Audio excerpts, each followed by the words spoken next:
ओम शांति। अव्यक्त मुरलियों की श्रृंखला में आज हम प्राण प्यारे बाप दादा के 18/6/70 के मधुर महावाक्य सुन रहे हैं। वृद्धि के लिए टाइम टेबल बनाने की विधि। बाप दादा 1 सेकंड में अव्यक्त से व्यक्त में आ गया, वैसे ही बच्चे भी 1 सेकंड में व्यक्त से अव्यक्त हो सकते हैं। बाबा पूछ रहे हैं कि जैसे बाप दादा 1 सेकंड में अव्यक्त से व्यक्त में आ गया, तो वैसे ही बच्चे भी 1 सेकंड में व्यक्त से अव्यक्त हो सकते हैं। जैसे जब चाहें तब मुख से बोलें, जब चाहें तब मुख को बंद कर दें, ऐसे होता है ना। वैसे ही बुद्धि को भी जब चाहें तब चलाएं, जब ना चाहें तब ना चले। ऐसा अभ्यास अपना समझते हो। मुख का ऑर्गन्स कुछ मोटा है, बुद्धि मुख से सूक्ष्म है, लेकिन मुख के मुआफिक बुद्धि को जब चाहो तब चलाओ, जब चाहो तब ना चलाओ। ऐसा अभ्यास है। यह ड्रिल जानते हो। अगर इस बात का अभ्यास मजबूत होगा तो अपनी स्थिति भी मजबूत बना सकेंगे। यह है अपनी स्थिति की वृद्धि की विधि। कई बच्चों का संकल्प है वृद्धि कैसे हो। वृद्धि विधि से होती है। अगर विधि नहीं जानते हो तो वृद्धि भी नहीं होगी।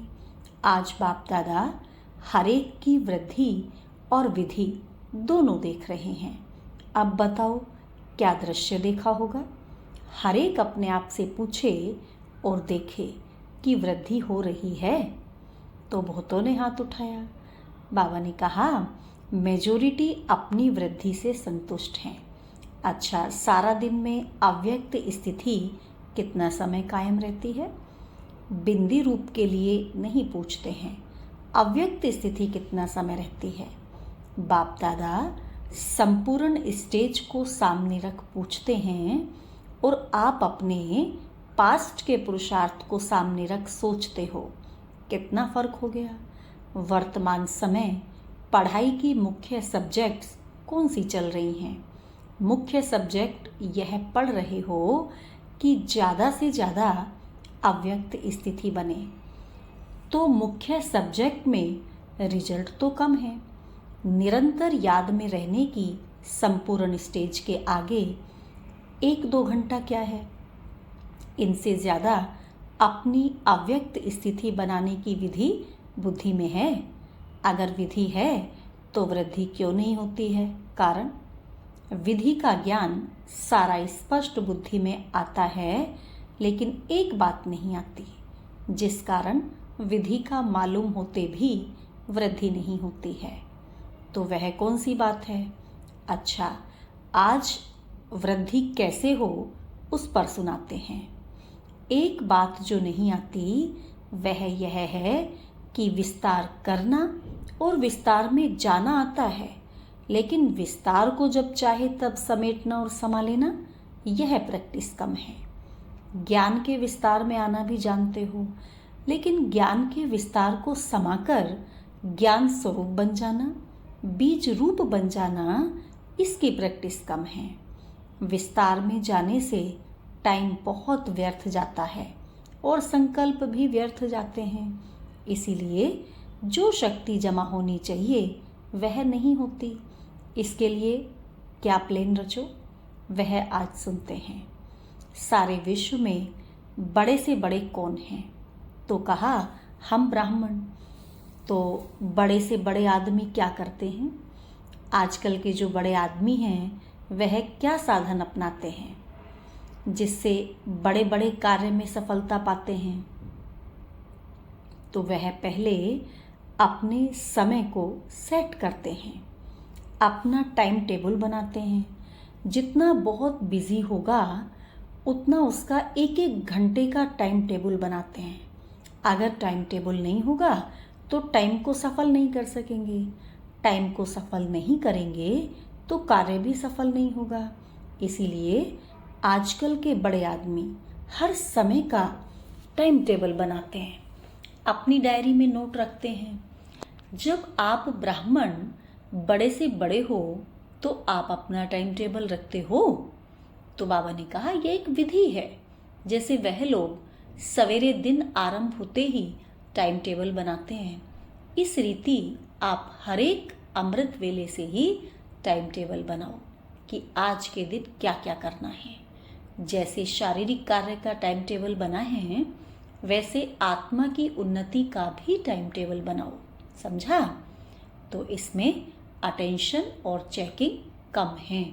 अब ऐसा टाइम टेबल बनाओ जैसे वह लोग अपने प्लान बनाते हैं, आज के दिन इतने कार्य समाप्त करने हैं, इस रीति आज के दिन अव्यक्त स्थिति का इतना % और इतना समय निकालना है।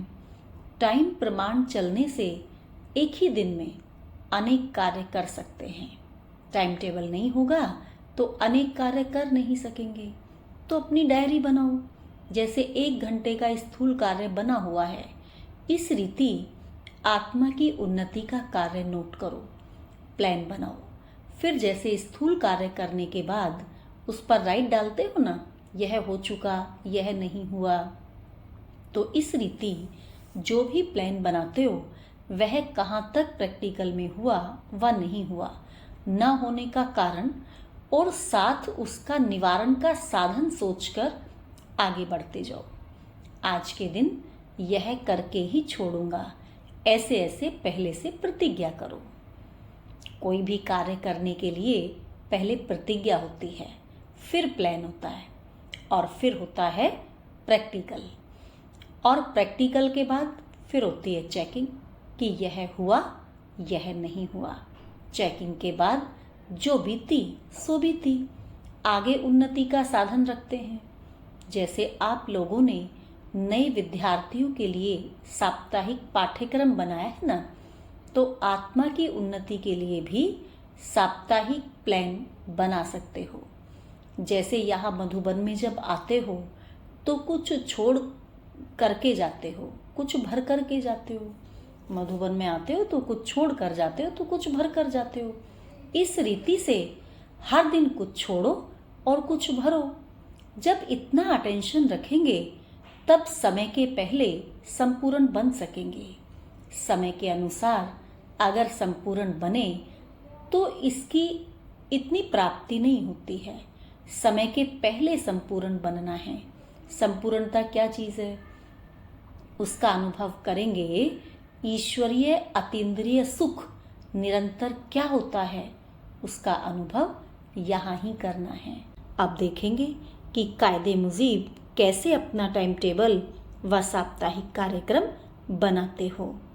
अच्छा, ओम शांति।